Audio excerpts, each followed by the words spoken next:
Naranasan mo na ba yung gusto mo lang gawin ang tama, pero bigla kang hinuhusgahan ng mga tao sa paligid mo? Yan mismo ang nangyari kay Jesus at sa kanyang mga alagad isang araw ng pamamahinga o Sabat. Isipin mo ito. Naglalakad sila sa bukirin, gutom, at namimitas ng butil para kainin. Biglang sumulpot ang mga pariseo, nakataas ang kilay at tinuturo sila Aba, labag yan sa patakaran.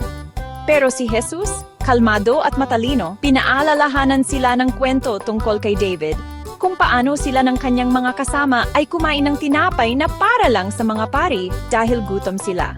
Ang mensahe? Minsan, mas mahalaga ang pagmamahal at awa kaysa sa mahigpit na patakaran. Tapos, may isang lalaki na may tuyot na kamay. Nagtanong ang mga pariseo, pwede bang manggamot sa araw ng pamamahinga? Umaasa silang mahuhuli si Jesus. Pero binaliktad ni Jesus ang sitwasyon. Sabi niya, kung ang tupa ninyo ay nahulog sa hukay sa araw ng pamamahinga, hindi ba ninyo ililigtas? Siyempre, ililigtas ninyo. Mas mahalaga ang isang tao kaysa sa isang tupa, sabi niya sa kanila. Tama lang na gumawa ng mabuti sa araw ng pamahinga.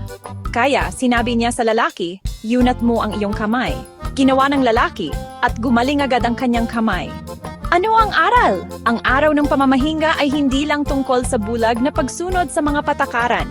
Ito ay tungkol sa habag, kabaitan, at pagpaparangal sa Diyos sa pamamagitan ng pagmamahal sa kapwa. Ipinapakita sa atin ni Jesus na ang awa ang nasa puso ng batas ng Diyos. Tandaan natin yan sa susunod na haharap tayo sa pagpili sa pagitan ng mga patakaran at pagmamahal.